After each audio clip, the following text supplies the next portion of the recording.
Hey guys, I know I look, like I just woke up because I woke up like 2 hours ago and I've just been kind of like, I ate breakfast and then, just been laying around, but I wanted to make this video before I started on some housework and some homework. So, this video is going to be about, I made some piercing videos and I wanted to make, some videos about tattoos because I say that I'm going to talk about tattoos and I never really do. And that I work at a tattoo shop. I should give some of the things I've learned and put that out for everybody.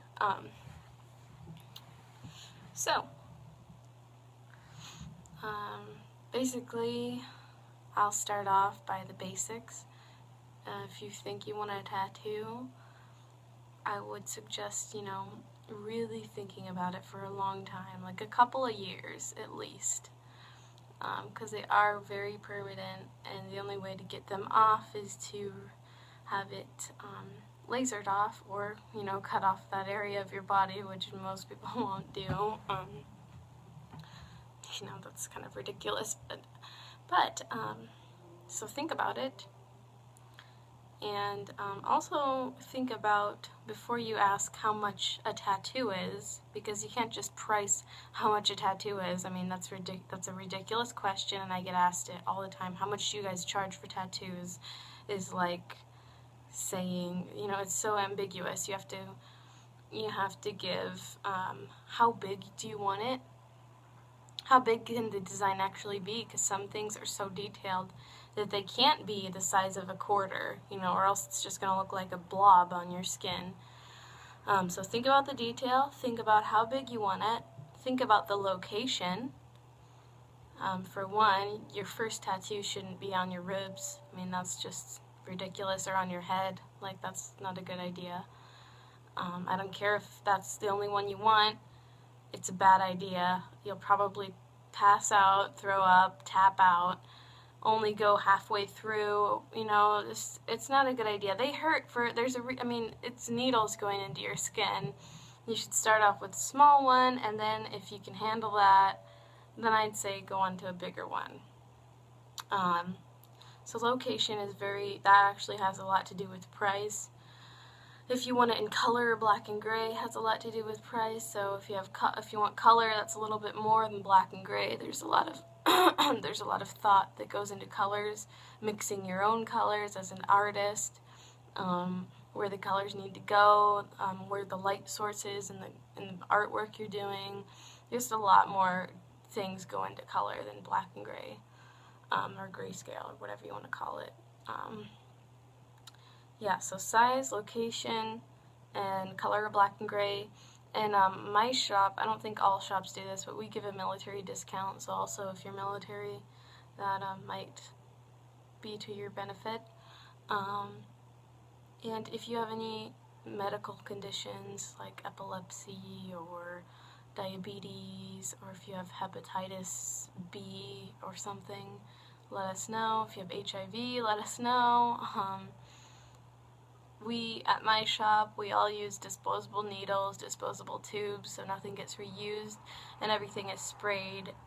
The shop I work at, I clean it.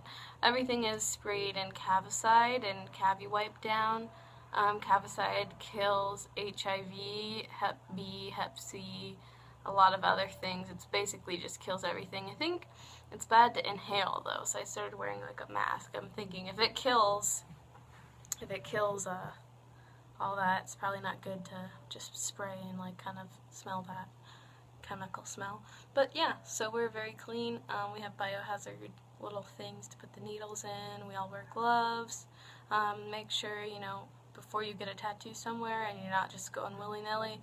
For the price, I mean, it's kind of ridiculous. People want to get tattoos for cheap when it's something that's going to go on your skin for the rest of your life. You should want to spend some money on it,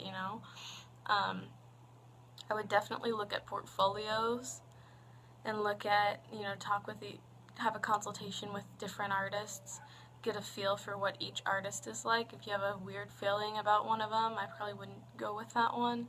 if you don't see them using gloves, if you see their portfolio and you see stuff that's kind of looks like stuff off the internet, that's not a good idea.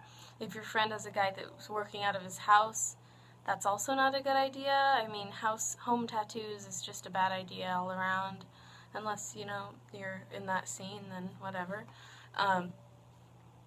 Yeah, so I would just say think about those things. To me, a tattoo feels like if you've ever gotten scratched by a cat pretty deep, or, you know, by that nail, the nails they have, or the claws, it kind of feels, I've never been stung by a bee, so I can't say that, but it feels like a deep cat scratch going over and over and over and over and over and over again.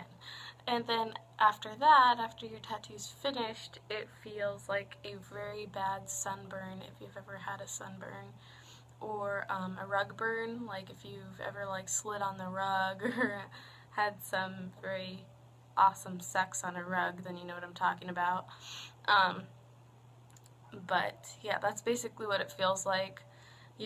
Depending on how big the tattoo is and where it's at, it will become swollen if you swell up. I mean, some people don't swell too much, but usually it becomes pretty swollen. I'm sorry. And when you first get it done, like the night you're going home or the day you're going home, it's gonna ooze, and it's gonna ooze like a lot of brownish kind of clear liquid, and that's not really, that might be a little bit of blood, but mostly it's plasma. And the tattoo actually doesn't go to your tendons or your veins, really. It just goes in the second layer of skin. It doesn't even go to the third. So it feels like it's touching those things. It really does. It feels like it's really touching your tendons and your bones and stuff, but that's just the nerve endings. The nerve endings actually come out like they're just like right below the second layer, I think. So yeah, I actually had to, when I was in my medical terminology class, we learned a lot about skin, and that's probably the one thing that grosses me out the most, is learning about that stuff. I can deal with blood and guts, but when you get to like skin and cysts and stuff like that, it really grosses me out.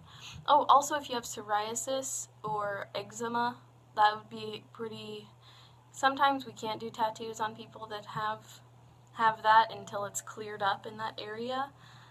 If you don't have a flare, then it's a good time to get a tattoo. But if you have like you know, a really bad thing going on your arm and you want to get tattooed on it, it's not gonna happen. And if somebody agrees to it, it's not a good idea. It's not.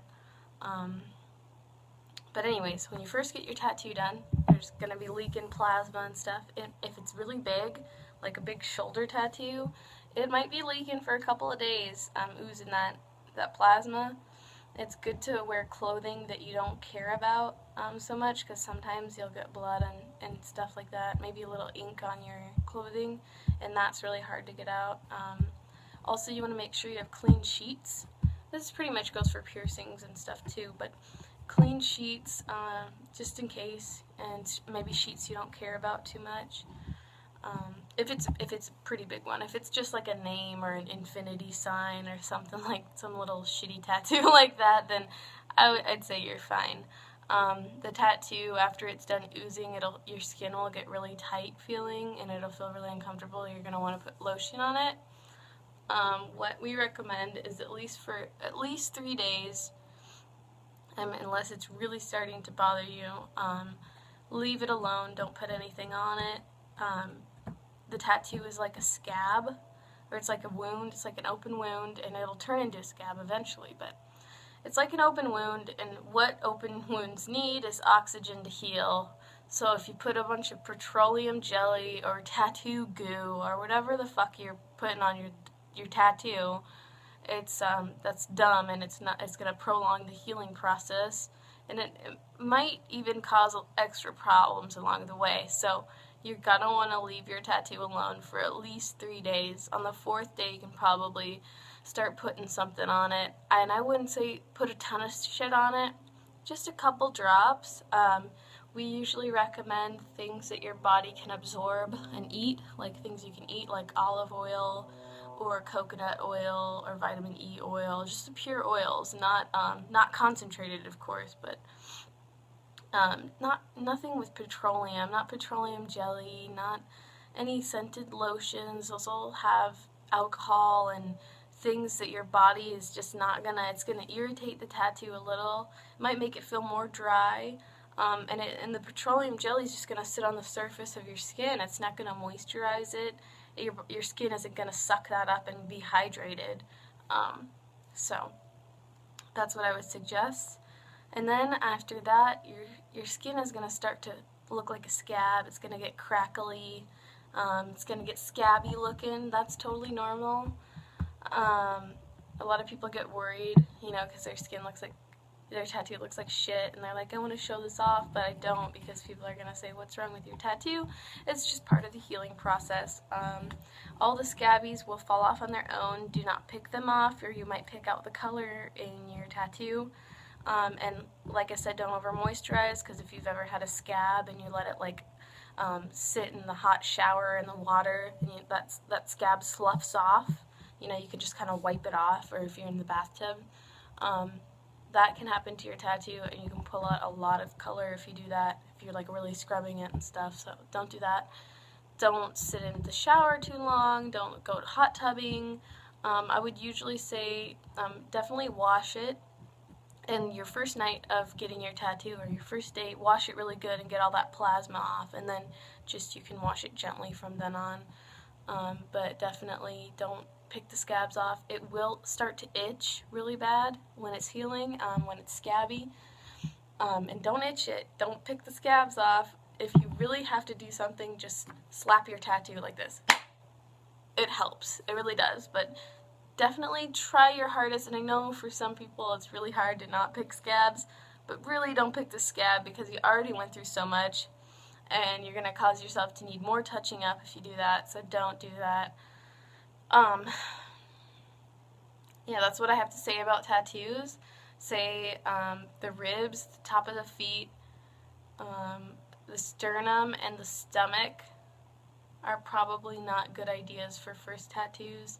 The back of the calf is also a tough one, and the back of the knees and the knees. Those are all those are a lot of spots, but the first three I said are probably I wouldn't do that. At least do it in a couple sessions. Don't get it all, if it's possible. Ribs is one of those areas that nobody in the shop has rib tattoos, and that's for a good reason. And I mean, it's funny, people think that tattoo artists like to get tattooed. They love tattoos, and they like having tattoos, but they don't like to nobody likes getting tattooed. I mean, unless you really love pain, or you have a very high pain tolerance and you can't really feel it. But yeah, top of your feet, it's a really tough one too. Those are the two I've seen most of my pass outs. We do have people that pass out, and it is really common, so that is also something that can happen, especially if you don't eat anything before you get tattooed, and it's a big tattoo. That's really stupid. Definitely eat stuff before, a good meal, lots of carbs, drink lots of water, and just be prepared, mentally psych yourself out, because if you don't, and you think, it's just a tattoo, I'll be okay. Sometimes if you don't think it's going to hurt that bad, it ends up hurting really bad. And sometimes if you think it's going to hurt really bad, it ends up not hurting that bad. It's just kind of like a psychological thing. Also, if you have nerve problems, or the tattoo's just getting really unbearable, some shops do carry a topical anesthetic. And that's usually once the skin is broken, it'll work, but it is really expensive. So a lot of times if they do have it, and this sucks, but it is really expensive. The bottles are this big, and they're $50. So it's not something we usually give out. And tattoos, it's kind of a tradition that tattoos are supposed to hurt a little, so you have to get through that if you really want one. But if you're getting something like a back piece or something, and you've been sitting for 4 hours, and you got 2 more hours to go, or you're sitting for 3, and and it's just, you've been doing pretty good, but you're just not having it anymore, and you're on that last part of your adrenaline's left, or your adrenaline's gone, and you're just exhausted, you might be able to get some of that if they have it. Some shops don't carry that. Some shops do. Mine does. I love blue gel.